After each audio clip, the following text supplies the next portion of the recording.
يا أيها الذين آمنوا كتب عليكم الصيام كما كتب على الذين من قبلكم لعلكم تتقون صدق الله العلي العظيم. میرے محترم بزرگوں اور عزیز نوجوان ساتھیوں، اللہ تبارک و تعالیٰ کا بے انتہا احسان و کرم ہے کہ رب کریم نے ہمیں جمعے کی نماز پڑھنے کے لیے مسجد کے اندر جمع فرمایا۔ دعا کریں کہ اللہ رب العزت ہمیں جمعی نمازوں کو قائم اور دائم رکھنے کی توفیق عطا فرمائے۔ حضرات، یہ مبارک مہینہ رمضان المبارک کا ایک مقدس مہینہ جو ہم پر گزر رہا ہے، اللہ تبارک و تعالیٰ کا بے حد احسان عظیم ہے کہ اللہ نے ہمیں یہ موقع عنایت فرمایا، اور اللہ تبارک و تعالیٰ نے اس خوبصورت موسم کے اندر ہمیں اس بات کا موقع دیا کہ ہم اللہ تبارک و تعالیٰ سے قرب بڑھا سکیں، اللہ رب العزت سے اپنا تعلق زیادہ کر سکیں، کیونکہ رمضان المبارک کا مہینہ ایسا بابرکت مہینہ ہے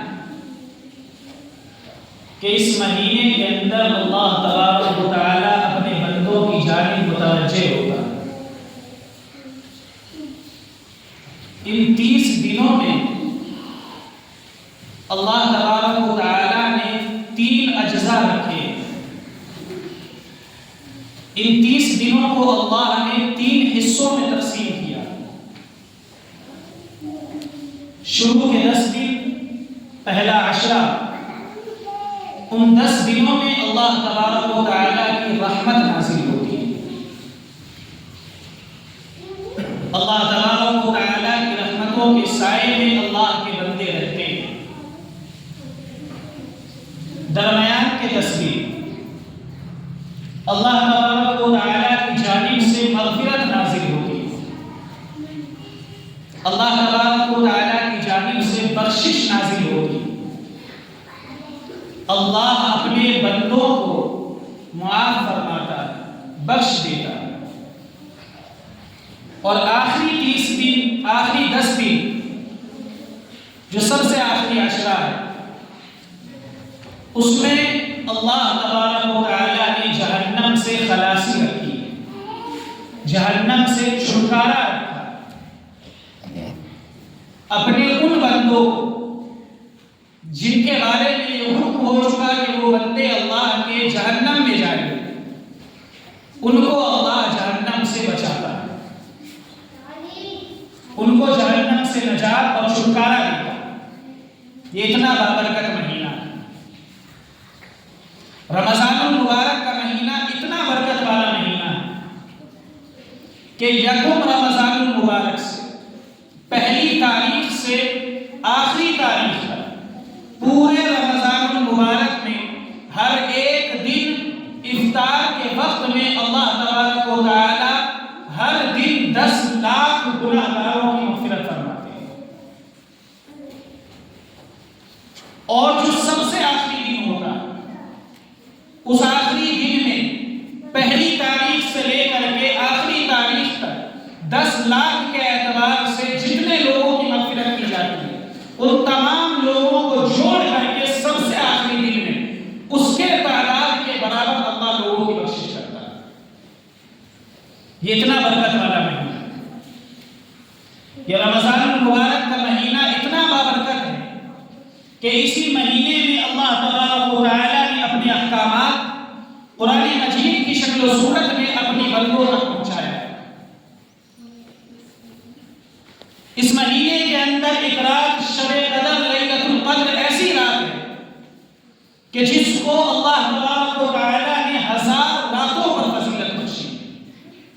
کہ جس وقت میں جس رات میں حضرت جبرائیل علیہ السلام اس دنیا میں تشریف لاتے ہیں اور فرشتوں کی ایک بڑی جماعت کے ساتھ تشریف لاتے ہیں، اور اس دن حضرت جبرائیل علیہ السلام اپنے دو ایسے بازو کھولتے ہیں جو اس سے پہلے نہ اس کے بعد میں کبھی نہیں کھولے جاتے، اور ان دونوں بازوؤں کو حضرت جبرائیل علیہ السلام مشرق سے لے کر کے مغرب تک کی تمام سمتوں کو گھیر لیتے اور فرشتوں کی جماعت کو حکم دیتے کہ آج کی رات میں اللہ کا جو بندہ اللہ کا ذکر کرتا ہوا ملے گا، اس بندے سے جا کر کے تمہیں سلام اور مصافحہ کرنا۔ فرشتے پوری کی پوری جماعت ساری دنیا کے کوچے کوچے میں پھیل جاتی ہے، اور اس رات میں جو اللہ تبارک و تعالیٰ کا ذکر کرتے ہیں ان سے سلام و مصافحہ کرتی ہے، اور جب صبح صادق کا وقت ہوتا ہے ساری جماعت ایک جگہ اکٹھی ہو کر حضرت جبرائیل علیہ السلام کے پاس آتی ہے۔ حضرت جبرائیل علیہ السلام کہتے ہیں کہ چلو ہمارے واپس جانے کا وقت ہوا، تو وہ جماعت کہتی ہے کہ اس امت کے لیے، امت محمدیہ کے لیے کیا ایسی چیز ہے جو اس امت کو فائدہ بخشے؟ حضرت جبرائیل علیہ السلام فرماتے ہیں کہ اللہ نے اس رات میں یا اس مہینے میں رمضان المبارک میں ایک سے لے کر کے آخر تک دنیا کے تمام انسانوں کی جو موجود ہیں ان تمام لوگوں کی اللہ نے مغفرت کر دی ہے سوائے 4 لوگوں کو چھوڑ کر۔ یہ مزہ، یہ نتیجہ، یہ ثمرہ اور یہ پھل اللہ تبارک و تعالیٰ نے اس امت محمدیہ کو دیا ہے کہ جس کے بارے میں حضرت جبرائیل علیہ السلام نے فرمایا کہ اس مہینے میں اللہ تمام امت محمدیہ کی سارے لوگوں کی اللہ بخشش فرما دے گا، صرف 4 لوگوں کو چھوڑ کر، اور وہ 4 ایسے ناکارہ اور ناعقل ناسمجھ لوگ ہیں کہ اللہ اس رمضان المبارک کے بابرکت مہینے میں بھی ان 4 لوگوں کو کبھی نہیں بخشتا۔ 4 میں سے سب سے پہلا آدمی شراب کا عادی، وہ آدمی جس کو شراب کی لت لگی ہوئی ہو، وہ آدمی جو شراب کے پینے کو نہ چھوڑتا ہو، جو اللہ سے توبہ نہ کرتا ہو، جو اللہ کے سامنے اس بات کا عہد نہ کرتا ہو کہ اللہ تو نے اس رمضان میں سب کی مغفرت کر دی، میں نے بھی شراب چھوڑنی، میری بھی مغفرت کر دے۔ جب تک کوئی آدمی اپنی شراب کی عادت سے توبہ نہ کر لے، پرہیز نہ کر لے، اللہ رمضان میں اس کی مغفرت نہیں فرماتا۔ ایسے مہینے میں جس مہینے میں سارے جہان کی مغفرت ہے، شرابی کی اس مہینے میں بھی مغفرت ہے۔ دوسرا والدین کا نافرمان، وہ نوجوان یا وہ بچے یا وہ ادھیڑ عمر کے لوگ جن کے والدین زندہ ہیں، جن کو قرآن کریم کے مطابق اپنے والدین کے بارے میں اللہ سے یہ دعائیں کرنی چاہیے، رب ارحمہما کما ربیانی صغیرا، کہ مولا میرے والدین پر ایسے رحم فرما جیسا انہوں نے مجھ پر رحم فرمایا ہے۔ لیکن وہ نوجوان اس دعا کے کرنے کے بجائے اپنے والدین کے سامنے قرآن کریم کے مطابق کہ تم اپنے والدین کو اف تک نہ کہنا، اپنے والدین کے سامنے اگر کوئی شخص لفظ اف کا بھی استعمال کرے، اپنے ماں نے کہا کہ بیٹا جاؤ، جا کر کے تمہارے نہانے کا وقت ہوا، اور پھر وہ موبائل چلاتا ہوا لڑکا یوں کہتے کہ اف امی جان آپ نے ایک ایسی بات کہہ دی ہے، تو اللہ کی قسم آپ کے اس اف کہنے کی وجہ سے اللہ رمضان میں بھی آپ کی مغفرت نہیں کرے۔ والدین کی نافرمانی کو یوں سمجھتے ہیں لوگ کہ یہ تو آئی گئی بات ہے، ساری دنیا کا رواج ہے۔ اللہ تبارک و تعالیٰ نے والدین جیسی عظیم نعمت دی ہے تو ان کی قدر اور ان کے احسانات کو ماننا ضروری ہے۔ اللہ فرماتا وَبِالْوَالِدَيْنِ إِحْسَانًا، والدین کو ان کا بدلہ نہ دو، ماں نے جو 9 مہینے پیٹ میں رکھا ہے ان کا بدلہ نہ دو ماں کو، باپ نے جو کاندھوں پر کھلایا ہے ساری زندگی پرورش کی ہے اس کا بدلہ نہ دو، اس بدلے سے بڑھ کر کے احسان کا معاملہ کرو۔ احسان وہ چیز کہلاتی ہے کہ جو صرف اور صرف آپ کی جانب سے، بدلے کو احسان نہیں کہا جاتا۔ لیکن آج ہمارا یہ حال ہے کہ ہم لوگ والدین کی قدر و قیمت سے بے فکر ہیں، اور اگر یہی بے فکری رہی تو پھر اللہ تبارک و تعالیٰ رمضان میں بھی ہمارے گناہوں کو نہیں بخشے گا۔ تیسرا وہ شخص جو کینہ پرور ہو، جن کے دلوں کے اندر کینہ پلتا ہے، کینہ پنپتا ہے، جو اپنے پڑوسی سے حسد رکھتا ہو، جو بھائی بھائی ہونے کی بنیاد پر بھی حسد رکھتا ہو، جو لوگ اپنے تعلق داروں سے ان کے تئیں اپنے دلوں کے اندر کینہ پالے ہوئے بیٹھے ہیں، ان کے بارے میں گمان کرتے ہو کہ اللہ کرے کہ اس کا بزنس خراب ہو جائے، اللہ کرے کہ اس کے کاروبار میں کمی آئے، اللہ کرے کہ اس کی اولاد بیمار پڑ جائے، جو لوگ اس طرح کا کینہ اور بغض اپنے دلوں کے اندر پالے بیٹھے ہیں، اللہ رمضان میں ان کی بھی مغفرت نہیں فرماتا۔ چوتھا شخص قطع تعلق کرنے والا، لا يدخل الجنت قاطع، آپ صلی اللہ علیہ وسلم نے فرمایا کہ رشتے کو توڑنے والا ہرگز جنت میں داخل نہیں ہوگا۔ رشتے ناتوں کو توڑنے والا، جو دو بچوں کے جھگڑوں میں پڑ کر کے، اپنی دو بیویوں کے جھگڑوں میں پڑ کر کے،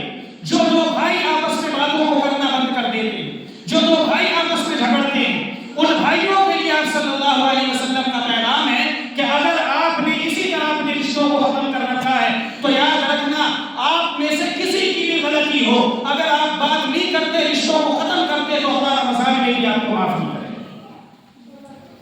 یہ چار ایسے لوگ ہیں کہ ایسے مہینے میں، جس مہینے میں اللہ نے ساری دنیا کی مغفرت کر دی، اس مہینے میں اللہ ان چاروں کو بھی معاف نہیں کرتا۔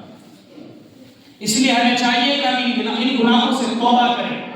ان گناہوں سے پرہیز کریں، اور اللہ تبارک و تعالیٰ کی رحمت، اللہ کی مغفرت، جہنم سے خلاصی کا جو اللہ نے اعلان فرمایا ہے، ان تمام چیزوں کی طرف دوڑو۔ اور ایک دوسری بات،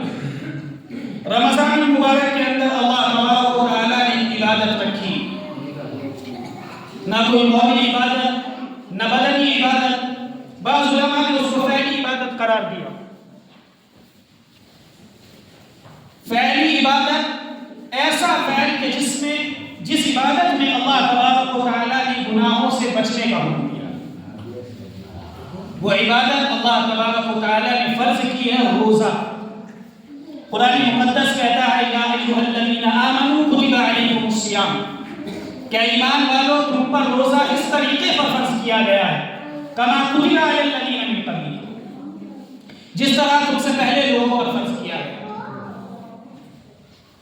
اور روزہ تم پر اللہ تبارک و تعالیٰ نے فرض کیا ہے گنتی کے چند دنوں تک۔ شہر رمضان، وہ چند دن ہے رمضان المبارک کا مہینہ۔ اس رمضان المبارک کے مہینے میں جب اللہ تبارک و تعالیٰ کی رحمت سامنے سے متوجہ ہوئی، اللہ تبارک و تعالیٰ نے ہماری طرف توجہ دی ہے، اللہ تبارک و تعالیٰ نے جگہ جگہ ہماری بخشش فرمائی، یہاں تک کہ اللہ تبارک و تعالیٰ اس طرح ہاتھوں میں جس طرح لوگ کسی چیز کو بھر بھر کر کے دوسری جگہ ڈالتے ہیں، ایسے اللہ جہنم سے لوگوں کو بھر بھر کر نکال کر جنت میں داخل فرمائے۔ یہ رمضان المبارک کی برکت ہے، اور رمضان المبارک کا مقدس مہینہ ہے کہ اللہ تبارک و تعالیٰ کی رحمت جب سامنے سے آ رہی ہے تو پھر ہمیں چاہیے کہ ہم اللہ تبارک و تعالیٰ کی جانب متوجہ ہیں۔ اللہ تبارک و تعالیٰ نے جو خاص عبادت اپنے بندوں کو اس مہینے میں فرض کی ہے، اس خاص عبادت پر عمل کریں، اس خاص عمل کو کریں جس کے کرنے کا حکم اللہ نے ہمیں دیا، اور یہ خیال نہ کریں کہ روزہ رکھنا ہمارے لیے مشکل ہے، ہمارے لیے کٹھن ہے۔ بہت سے نوجوانوں کو آپ دیکھیں اس وقت میں، یہ صورتحال ہمارے معاشرے کی ہے، بعضوں نے گرل فرینڈ بنا لی، جی پتہ چلا کہ ہماری گرل فرینڈ سے ہمارا جھگڑا ہو گیا، ہم کھانا نہیں کھائیں گے رات میں۔ بعضوں کا یہ حال ہے کہ جی ماں باپ سے کہا کہ ہمیں موبائل دلائیے، سائیکل دلائیے، موٹر سائیکل دلائیے، ماں باپ نے منع کر دیا، کھانا چھوڑ دیا، اب رات بھر کھانا نہیں کھائیں گے، جب تک ہمیں موبائل نہیں ملتا ہم کھانا نہیں کھائیں گے۔ یہ صورتحال ہے ہماری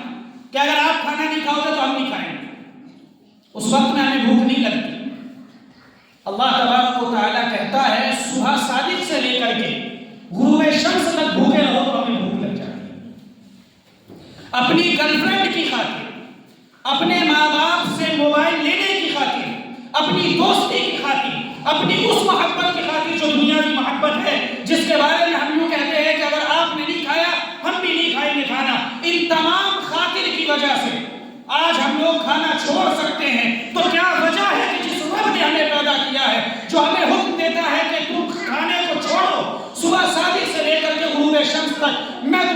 راضی ہو جاؤں گا ہم کھانا نہیں چھوڑ سکتے، ہم پانی نہیں چھوڑ سکتے، گناہوں سے نہیں بچ سکتے، بلکہ روزہ ایک ایسی چیز ہے، ایک ایسا ڈھال ہے جس کے بارے میں اللہ کے نبی نے فرمایا الصوم جنہ، کہ روزہ ایسا ڈھال ہے جو تمام گناہوں سے بچاتا ہے۔ علماء نے لکھا ہے کہ اگر زنا کے عادی ہو، اگر مستزنی کے عادی ہو، کسی اور بیماری کے عادی ہو، کسی اور گناہ کے عادی ہو، تو روزہ رکھو، تنہائی سے بچو، روزہ رکھو، اللہ تم سے تمہارے گناہ دور کر دے،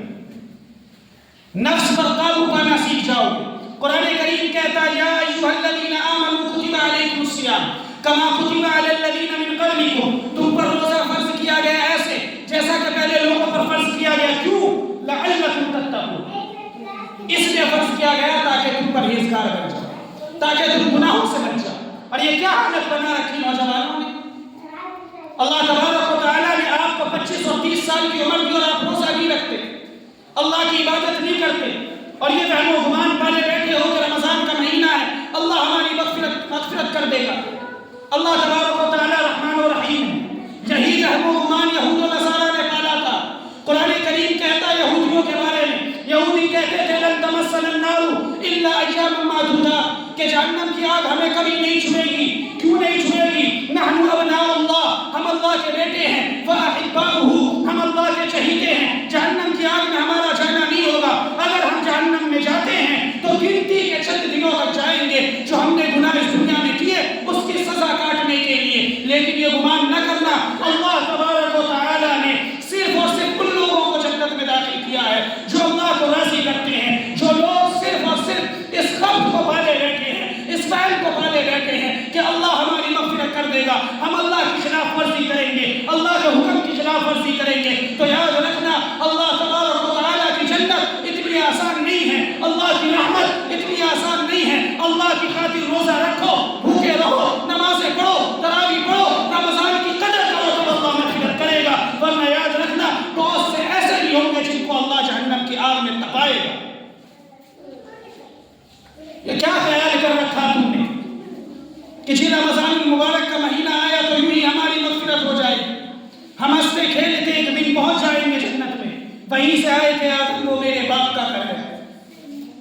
ایسا نہیں ہوتا ہے، اللہ تبارک و تعالیٰ نے موقع دیا ہے، اللہ کی عبادت میں وقت لگاؤ۔ ایسا نہ ہو کہ اللہ اگلا رمضان آنے سے پہلے ہم سے ہماری روح چھین لے، ہم سے ہماری روح قبض کر لے۔ اس لیے قائم کرو نمازوں کو، روزوں کو قائم کرو، رکھو روزے پورے مہینے رکھو، اللہ تبارک و تعالیٰ کی طرف توجہ، اللہ تبارک و تعالیٰ کے احکامات کی طرف توجہ، اللہ سے لو لگاؤ، کم از کم رمضان المبارک کے مہینے میں لو لگاؤ۔ اللہ تبارک و تعالیٰ ہماری بخشش اور نجات کا ذریعہ ہوگا۔ رکھیں گے روزہ، روزہ بہت ضروری چیز ہے، عورتیں رکھتی ہیں لیکن مرد نہیں رکھتے۔ اگر کوئی مرد بہانہ بنائے کہ جی ہم کام پر جاتے ہیں، دھوپ لگ جاتی ہے، ہمارا تو پورے دن کام ہوتا ہے، ہم جا رہے ٹینٹ لگانے، ہم جا رہے باس لگانے، کتنی بھی دھوپ میں کام کرو، روزہ معاف نہیں ہوگا، اللہ پکڑ فرمائے گا۔ روزہ فرض ہے، قرآن کریم کی نص سے ثابت ہے، روزہ رکھو گے تو بخشے جاؤ گے، چھوڑو گے تو گنہگار ہو جاؤ گے۔ اللہ تبارک و تعالی ہمیں رمضان المبارک کی صحیح طور پر قدر کرنے کی توفیق نصیب فرمائے۔ جن حضرات نے سنت نہیں پڑھی وہ سنت